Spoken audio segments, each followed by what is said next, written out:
What's going on, guys? Welcome back to Real Reds Talk. Fred has been sold. Fred, here we go from Fabrizio Romano. Read out the official quote and then we'll dive into it. So basically, he's come out and said, Fred to Fenerbahce, here we go. Deal in place with Manchester United. Proposal revealed earlier has been accepted and a verbal agreement reached. Fred has agreed terms with Fenerbahce and will travel for medical tests soon. And there was a little bit added on towards it, saying basically Fred joins Fenerbahce for €10 million plus €5 million in add-ons as well. Before we dive into the price we sold him for, what this means in terms of going forward in the market, Sam, and all that kind of stuff, just reflect on Fred's career for me, how you feel about him as a player personally. Some good moments, some bad moments, etc. I mean, Fred's the sort of enigma of Manchester United, isn't he? He was, at times, sometimes mostly in the same game, like one half he'd be absolutely ridiculously good, and you'd be like, oh my god, this player, we finally found the £50 million player that we paid for, like that Jose wanted. I believe City wanted him as well at some point. And we were like, oh, this is the guy, like he's playing right. And then the same game in the second half, he'd just turn around and become utter ridiculousness. He'd be giving the ball away, constant fouls, trying to shoot from like 30 yards out and stuff, like just ridiculous shit. And that was Fred in a nutshell. When he was good, he was fantastic. When he was bad, he would ruin the game for you. And you never knew which Fred you were going to get, even from game to game, from half to half, all of it. But he seems like a very nice guy. Seems like he was loved by his teammates. Seems like every manager who works with him seemed to really like him as well, because he played a lot up until Ten Hag. Didn't really get much game time, mostly in substitute appearances. But yeah, I'm happy that he gets to go somewhere, play his first team football, play in the Champions League. So yeah, glad for the guy. But yeah, he just wasn't up to standard, and hopefully now that means we can go out and get Amrabat. Hopefully this means that's what we can do now. Yeah. We'll talk about Amrabat very shortly, but there's more and more people joining the chat, so get your opinions in. How do you feel about Fred leaving? Leave your best memories and your worst memories in the chat. I mean, I've seen him play some performances in Champions League or Europa League away games, really, really tough, where he's been disposed and almost done like the Park Ji-sung role, and he's done it against Kevin De Bruyne in a Manchester derby before. Like, when he's on it, he is really, really, really good, but unfortunately with Manchester United, you can't just have players based on, well, he was good then, he's going to be, he's going to be a 2 out of 10 today, but I promise you next week he'll be a 10 out of 10. It's just like, well, that means nothing, because if you don't have consistency, then what do you have, to be honest? But the move in itself, he obviously got linked with a lot of clubs, didn't he? It was Fulham in the mix, clubs from Saudi, two clubs from Turkey, Galatasaray and Fenerbahce. Is it a good move for him, do you think? Yeah, go to Turkey. I know Zaha, has he gone to Fenerbahce as well, or did he go Galatasaray? Galatasaray. Zaha went to. So yeah, Zaha's gone out there, and from what I've seen, like the fan support in Turkey is mental. Like they are crazy. So I think they'll love the guy. Gives everything for the team as always. He works hard for the team, which they'll like a lot as well. They're in the Are they in the Champions League? Fenerbahce? I know Galatasaray are Fenerbahce in the Champions League. Yeah, I think so. So playing the Champions League, which the elite competition, so I think that's really good for him. I think they'll like him a lot, and I think he'll do well out there. Obviously, I don't want to slag the Turkish league off, but it's obviously not the same standard as the Premier League or La Liga or even Serie A, I would say. So I think it's a good level for him to go to, where the demands aren't so high and the consistency doesn't have to be at the level it needs to be at Manchester United or a top 6 club in the Premier League. So I think he'll do really well there, and I think he'll be loved by that. And it's his last big contract, 'cause he's 30 now. Last big contract, nice little payday for the family and stuff like that. And then, I think he'll be welcome back. If we end up getting Fenerbahce in the Champions League, he'll be welcome back with open arms and applauded. So. Oh, yeah. Yeah, I think a lot of people really appreciated him because he never ever complained. Nope. Was always great, was always smiling. Like, it's exactly what you want, a professional in a player and more. So there was never any qualms on that side, whereas, you speak about players like Paul Pogba and these kind of guys, there was other issues ongoing. But with Fred, I never really did. It was just the inconsistency. I think I was just double checking then as well. Fenerbahce finished second, so they're in the Champions League. They'll be linking up with the likes of Enner Valencia, Michy Batshuayi, these kind of guys. So yeah, I think it's a good move for him. I think it's the right time. He's 30 years old, got a decent contract to be on half decent wages for the next 3 or 4 years, and yeah, it's Ten Hag again being absolutely ruthless. You look at the players that he's removed. Cristiano Ronaldo, David De Gea, Harry Maguire, obviously Fred, Bailly, Tellez, like potentially Donny and McTominay as well. Like, this is ruthless aggression, isn't it? Yeah, I love it. Like, yeah, everybody was like, somebody made a comment on one of our things saying, "Oh, I don't believe what Ten Hag says because he'll says this," and then they go, "It's like, mate, this is what a manager does." Like, in the press, he's going to say one thing because you need to keep the players on side and you need to make sure that the value of the players remains high, especially if you want to sell them. You can't be slagging them off in the press going, "I'm not going to use him, he's shit," blah, blah, blah, because then teams are going to come in and go, "Well, you don't even like him, so we'll take him for cheap." But if he plays him up to the press, like he said just before De Gea left, he was like, "I think he's a fantastic goalkeeper. I want him to be around at United." Literally, 2 weeks later, they pulled the contract away from him and he's gone. I think they said the same. He said the same thing about Ronaldo. Yeah, absolutely elite goal scorer. Wanting part of my team, gone. So, like, don't believe anything a manager says in the press because it doesn't mean shit. Behind the scenes, there's lots of stuff going on and there's lots of different things. And Ten Hag would have known it. He probably would have been happy if Fred stuck around as a squad player, but Fred probably was like, "I want to play games," and Ten Hag was probably like, "Look, I can't guarantee you that. So if you want to leave, that's fine." I think he probably said the same thing to De Gea. "Look, you can stick around, but you're going to be number 2 probably. So that's your choice," and they've decided to leave, which is fair enough. By the way, De Gea possibly going to Madrid is mental. By the way, absolutely mental. So Courtois got an ACL injury, which puts him out for most of the season. Apparently, he was in tears in training. So it's weird. It's kind of turned out for a fairy tale. I think when De Gea would have been removed from United at the time, he would have probably thought, "Oh, you know what I'm going to do here? Like, probably have to go Saudi." But Madrid coming in for him, it's kind of worked out for him. But he finally gets the fax machine is fixed, and he gets to return to Madrid. Absolutely. In that regard. A few people in the chat, Vince is saying, "Lovely guy, met him, had a picture with him. Unfortunately, the picture didn't turn out. Had a joke with him about his teeth. He's a cracking guy, but I wish him all the best with his new future. So do we." Dan Heritage says, "Instead of Amrabat, wouldn't you rather a late push for Kane if we sell Maguire, Fred, McTominay and Henderson?" I just don't ever see a world United going in for Kane. I don't. I'd love it. The price up front. So what is it? Levy's talking 100 million plus. So that's it. And then what does he want? His wages was like 425 a week or something. Was that what it was? Who's that? Sorry, Harry Kane. 425 a week. 400, 500. So like over the course of 3-4 years, that works out. I think it was like 200 million or something ridiculous. So it's just like, as a full package. Where are we getting this money from? Like, where are we getting this money from? So I would love it. I really would, and it'd be great to see this Murtaugh madness that everybody's talking about. But I don't see it. So. Brian saying, "Evening lads, is Jay joining later?" Yeah, Jay will be on with us from 7:30, but of course with Fred being announced, here we go. We had to go live and do a little 10-15 minute video with that. Now, this kind of leads on to the next bit. Romano also tweeted saying United are going to focus on sending Donny on loan to Sociedad and then start to work on the Amrabat deal, which means we should see movement on that very, very shortly. Do you think Amrabat in total is a significant upgrade on Donny and Fred, both of them leaving, him coming in? Absolutely. I think Amrabat is Fred, but better, more consistent. I think that's what you're getting out of Amrabat. He's a bully, technical bully. He's like Chivy, like I love that phrase. He's great on the ball, good passing range, defensively sound, can fill in for Casemiro, but can play the 8 as well.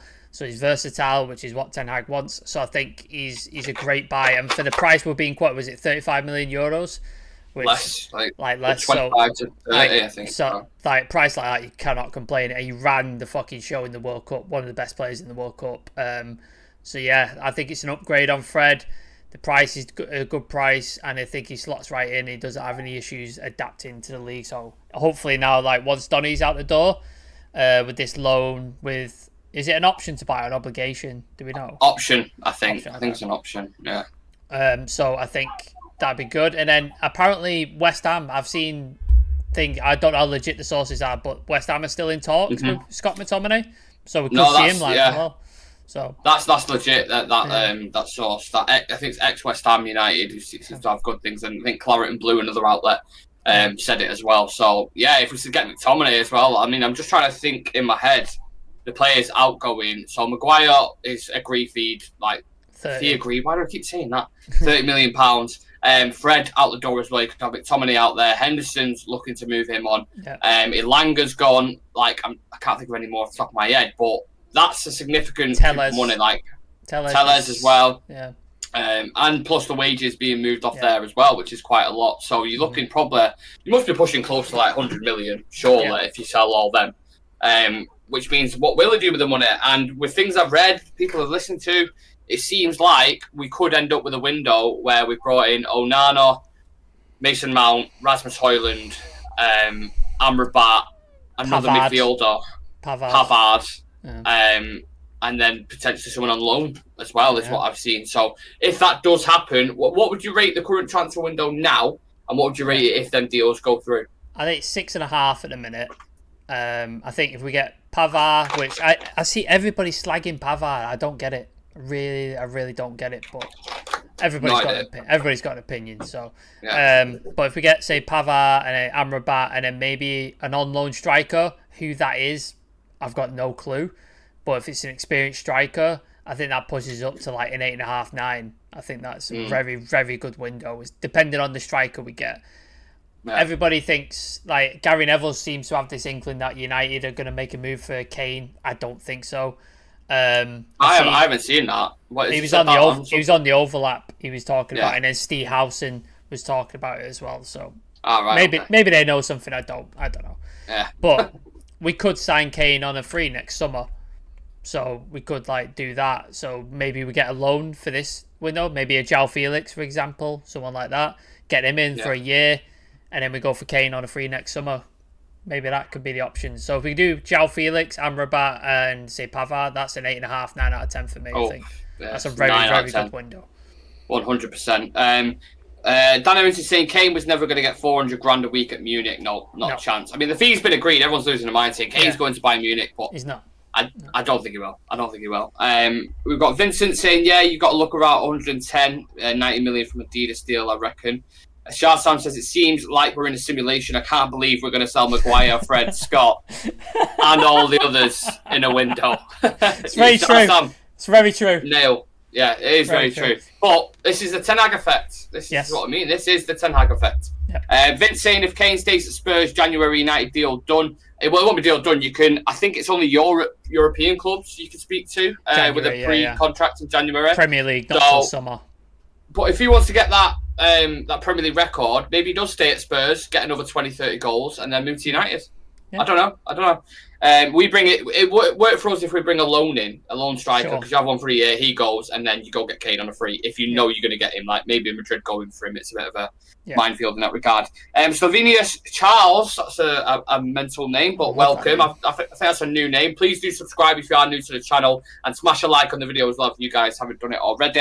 But Slovenius Charles is saying, now that we got rid of Fred, we are touted to get Amrabat in. Do you guys think Ten Hag plays with Casemiro and Amrabat, and either Mount or Bruno, or Casemiro with Mount and Bruno? That's a very good question. Very, very good. A very educational question as well, because we spoke about on this channel before about, I don't think it is. I think you could feel Casemiro, Bruno and Mount. I can see how it works if you're going with that pressing style, but I know Sam, I know Chive and a few others have mentioned they think it might be slightly imbalanced. So what are your personal thoughts on that, Sam? I think it's horses for courses, isn't it? I think it depends on who you're playing, the game you have, and stuff like that. I think if you have a lot of possession and a team's going to play in the low block, like a Luton, for example, or an Everton, I think you can play Mount, Casemiro, Bruno, because you could have a lot of the ball. You don't have to defend as well. You don't have to be as physical and stuff like that. So you could have a lot of the ball, so you need those passes.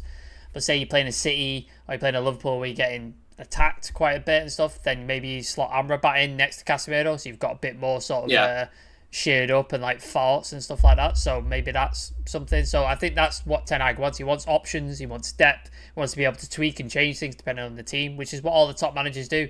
Pep does it, Klopp does it, even De Zerbi at Brighton does it. All these top managers do it and change things depending on the opponent and stuff like that. But they still adhere to their style of play and how they want to play. So I think that's what we have. If we get depth of squad, we can do those things. And I think adding Amrabat to that is what you get. Yeah. And also, do you remember the FFP things that was coming out and that saying we've only got £100 million to spend? If them deals go through, that's £200 million, which is very good, by the way. £200 million for Onana, Mount, Højlund, Amrabat, and Pavard. That is extremely good. Very, very good. Especially when you think as well, Chelsea. What did Chelsea want originally for Mount? 85? Was it 80? Yeah, well, that's what he was putting out there. And then the same thing about Onana, they were saying, 60 to 70. Like, and then Højlund, didn't he want like 85, 90 or something like that? So we did slightly overpay, but... we negotiated, though, which is unlike United. Like, normally United try and negotiate and then we end up paying the full price anyway. So exactly. It's progress, man. It's progress. Yeah. For more and more people joining, just letting you know, we are going live with Jay Motti from Stretford Paddock at 7:30, so don't miss that. Literally in 40 minutes or so, we'll be live for that. I'll read out a few more things. Scoreboard is saying if we swap Sancho on 50 million for Kane, the wage difference wouldn't be too bad. I was going to touch on the wages there, because I think Sancho's on more than Kane. I'm pretty sure Kane's on like 250 or something. Sancho's on 330. Unless Kane signed a new thing, which obviously he hasn't, because he's only got a year left on it. So, but I don't know. I don't know about Sancho. I'm willing to give him another year. I was umming and ahhing about it, but I'm open to see how he does. Because he looks leaner, he looks better. He looks sharp. He looks sharper. But if somebody came in with 50 million, you'd have to think about it, wouldn't you? I'd think about it. I wouldn't definitely do it, but I would. I'd certainly think about it. Yeah. Vince is saying, thought you have to describe to chat. What? Alice from Alice Thoughts Football secret team. She thinks it could be us. I mean, Kane, not Kane. Well, there's a lot of smoke around Harry Kane at the moment in there. We don't know what the situation with that. I haven't seen, and anyone who I've spoken to, no one has mentioned that about Harry Kane. So I don't know. Maybe there could be a surprise. You've got. I think I've checked in when the transfer window shuts before. It's the 1st of September, so we've got 21 days, 22 days until the window shuts. I've just seen the meme, which I really like. So it's a picture of Donny, and then it's Goldberg from wrestling going, "You're next." Whoever put that meme out. I was like, I like that. That is belting. You should have put it on the screen. That is absolutely hilarious. Hold on. It's a video, so hold on. Is it? Yeah, I don't know if I can do it. But yeah, that's fucking hilarious. That's funny. Should we touch on Kovar before we go? Very quickly, yeah. So Mattia Kovar has gone to Bayer Leverkusen, and this is weird because me and Shreyas were discussing this the other day, and we were saying how much do you think he'll go for? We said 8 to 10 million. Let's just look at roughly, we should be getting 8 to 10 million pound for him. There's a buyback clause, I believe, and a first refusal. What's it called? First refusal as well. I like Kovar. Always thought he was a top goalkeeper with a lot of potential. Looked decent in pre-season, so I would have been happy to keep him. But it seems like Bayer Leverkusen. What are your thoughts? Yeah, it's a shame. Like I think what I've seen from him, he looks like a quality keeper. Did really well pre-season. Obviously won the league at Sparta Prague when he was there. So he seems like a good keeper.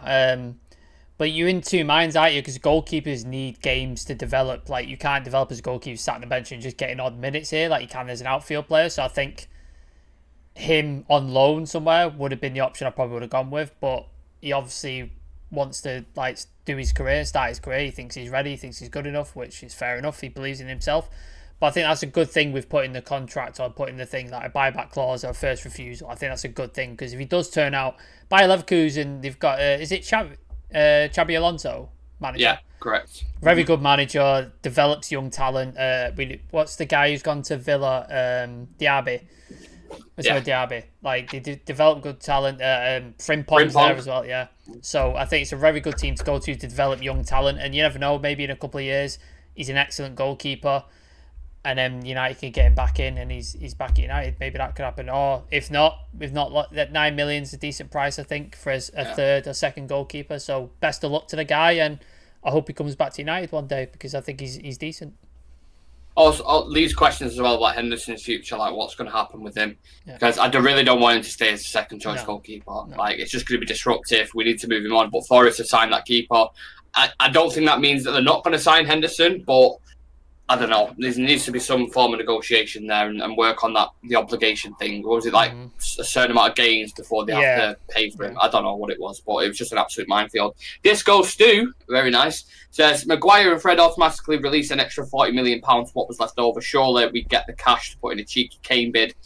Well, all roads in the chat are leading to Harry Kane. I mean, I'm not a conspiracy. I'm not any of this kind of thing. We don't see it personally, but. Look, stranger things have happened. It's a lot of money. It's like £200 million that you're forking out as a full package for Harry Kane. So even if we sell most of the players that we want to sell, I still don't think it'll happen.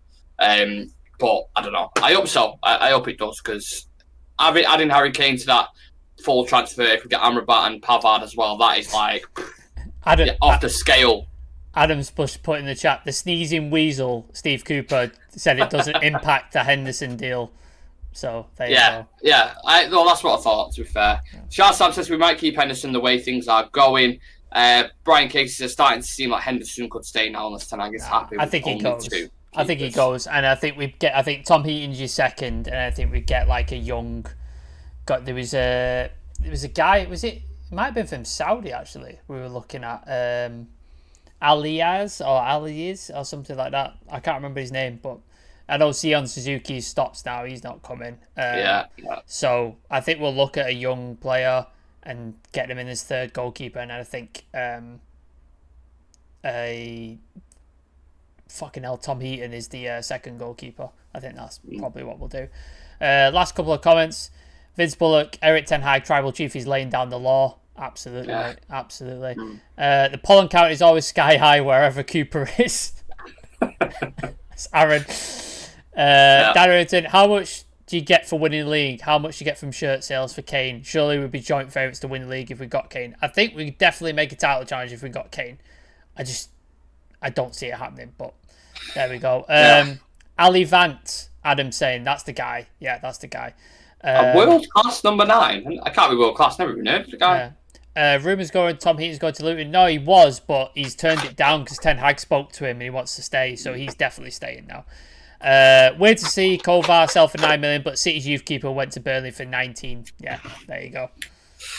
Yeah, but I think that James Trafford's English, right? English tax, sell to a Premier League club. That's probably why. But look, it's more money in the bank, more money to go towards players. Let's see what happens with the Amrabat deal. Let's see what happens with the Pavard deal. They seem like the next two that are kind of imminent. And then who knows, they might go for the cherry on top in Harry Kane. I seriously doubt it, but let's see what happens. Don't forget, we are live with Jay Mutty from 7:30. We're going to pick his brain about Harry Maguire. The transfer, loads of stuff. Can't remember off the top of my head, but we're going to talk to you about loads of stuff. So make sure you come and tune in for that in literally half an hour's time. A quick reminder about FPL, the deadline is tomorrow around about this time. So if you haven't made your team yet for a chance to win a jersey, a retro jersey, make sure you do that. The code is J5 AMSC. Yeah, J5 AMSC. So make sure it should be on our Instagram story, but I've put it on. We'll put it out anyway. I've put it on there now. It's on the side, cool. So make sure you join that, create your team, become a part of the Real Red Ultra League, and compete. Because Premier League football is back tomorrow. So we'll see you guys in about half an hour's time. Make sure you come and join us. Get your questions in as we speak to Jay Mutty from Stretford Paddock. Me and Sam will see you in the next one. Peace. Peace.